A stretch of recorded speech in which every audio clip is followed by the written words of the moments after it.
করে ভিডিওটা দেখো, নাহলে তোমরা কইলাম পাপ হইব, বুঝছো? দেখো কি কয়। এরপর হানিমুনে কোথায় যাবেন?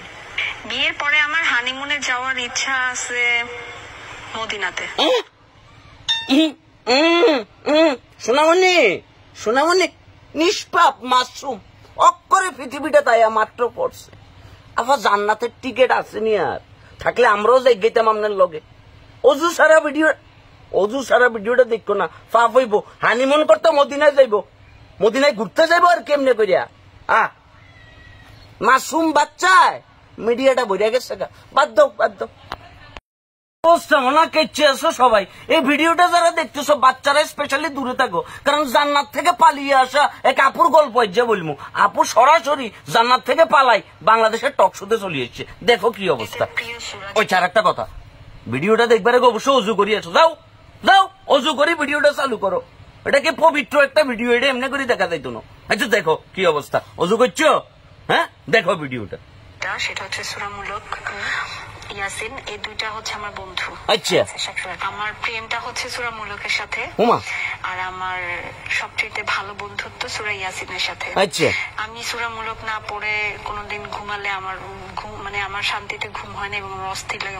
এটা সুন্দর কথা, এটা সুন্দর কথা, আমার পাশে নাই। আমার এটা সুন্দর কথা, প্রশংসা সবাই করে, বাট আমার কিন্তু আরো অনেক তিল আছে, ঢেকে রাখি। কেন আমার ভালো লাগে না তিল? তিলটা উঠায় ফেলার ইচ্ছা, কিন্তু তিল উঠানো নাকি হারাম, এজন্য উঠাচ্ছি না। আমার থেকে আমার তিলকে অনেকেই পছন্দ করে। ডায়মন্ড পড়তে খুব ভালো লাগে, দেখা গেল কানের দুল বা হাতের রিং পরে। চিন্তা করছো অবস্থা, সরাসরি জান্নাত থেকে পালাই বাংলাদেশের টক শোতে চলে এসছে। আর তোমরা যারা অজু সারা ভিডিওটা দেখছো, শেষ তোমাদের ডাইরেক্ট কি যে আপা, এই যে মনে করো যে আপায় মানে এমন একটা ড্রেস পরছে, ঠিক আছে, তিনি এবার নায়িকা, তার মনে করো যে কি চুল চলি যাইব জাহান নামে, তার শরীর থাকবো জান্নাতে। মাঝে মধ্যে দুইটা ভ্যাকেশন পাইলে চুল আর শরীর দুইটা মিলিত হইব, মিলিত হয়ে তখন পিকনিক করতে যাইব। মানে কি পরিমাণ বাবুরে, পর্দা যেহেতু করবেন, পর্দা করার মতো করেন না। হুদাই টকশোর ভিতরে আসি, নিজেকে তো পুত পবিত্র জান্নাত থেকে ফেরত আসা নারী হিসেবে নিজেকে উপস্থাপন কেন করতে হইব? মানে সামান্য কিছু অ্যাটেনশন পাওয়ার জন্য কেন নিজেকে এভাবে উপস্থাপন করতে হইব যে আপনি সেই মহিয়সী নারী যার জীবনে কোনো পাপ নাই? হারাম বলি আপনি তিল কাটতেছেন না, অথচ আদা নাং না ওই পুরা বাংলাদেশে আপনি বিনোদন দেখাইতেছেন। ভাইয়া বিনোদন দেখানো খারাপ সেটাও আমি বলতেছি না, আমি নিজেই তো পাপি, আমি আরেকজনের পাপ মাপি কেমনে?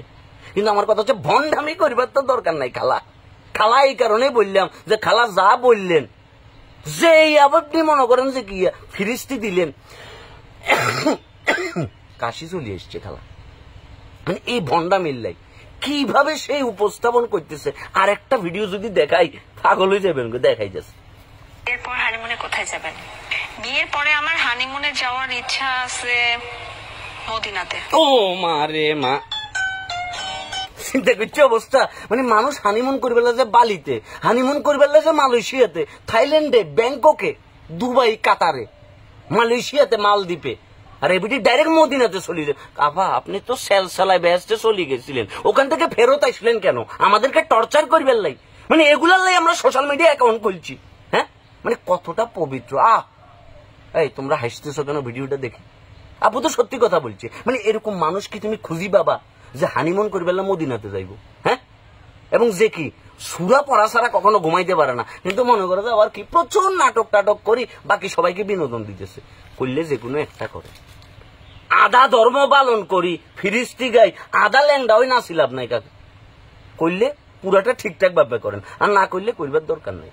আমরা ভীতু, আমরা পাপি, তারপর আমাদের ভিতরে ইসলামের ভয় আছে, যতটুকু না করলেই না। কিন্তু আসি এভাবে বলতেছি না যে ভাইয়া আমি অমুক, আরেকজন বলতেছে আমি না আস্তাগফিরুল্লাহ বলতে পারি না, আমি মুনাজাত করি না। কেন করি না? আমার ভেতরে তো কোনো পাপ নাই। মানে এই আফা হইছে তাদের ভেতর একজন, একটা লোক সরকারি অফিসে চাকরি করে, প্রচুর পরিমাণে ঘুষ খায়। আসরের আজানের টাইমে এক লোক আসছে তার কাছে, টাকা পয়সা লই কথা কাটাকাটি হইতেছে। তখন সে বলতেছে ভাইয়া টাকাটা দিলে দেন, তাড়াতাড়ি টাকাটা দিলে দেন, আমার আসরের জামাত শেষ হয়ে যাইতেছে। মানে এতে ঘুষের টিও লইব, আবার বলতেছে আসরের জামাতও শেষ হয়ে যাইতেছে। বিষয়টা এরকম, ঘুষও খাইবেন, নামাজও পড়বেন, কপালে কালো দাগও ভরাবেন, আবার দিন শেষে নিজেকে একজন পবিত্র মানুষ হিসেবে সমাজের কাছে উপস্থাপন করবেন। এই গুণের মতো ভণ্ড কাঁচা জিংলা জালি বেতের ভিতরে লাল স্কচটে পেঁচাই হুম দেখতে দুরুম দুরুম দুরুম দুরুম করি মাইলে মাগো বাবা গো আবার চলে যাবেন জান্নাতে যেখান থেকে চলে এসছে। মাফ করে দেন আপা, অ্যাকাউন্ট খুলি ফেলছি, ভুল করছি, আপনার ভিডিও সামনে চলে এসছে, এটা আরেকটা ভুল করছি। মানুষকে জাস্ট জানান দিলাম, মানুষকে ভিডিওটা বানাই একটা মেসেজ দিলাম যে ভাইয়া ভন্ডামির দরকার নাই, তুমি যেটা তুমি সেটাই প্রিটেন্ড করো ভাইয়া, তুমি যেটা না সেটা প্রিটেন্ড করার দরকার নাই।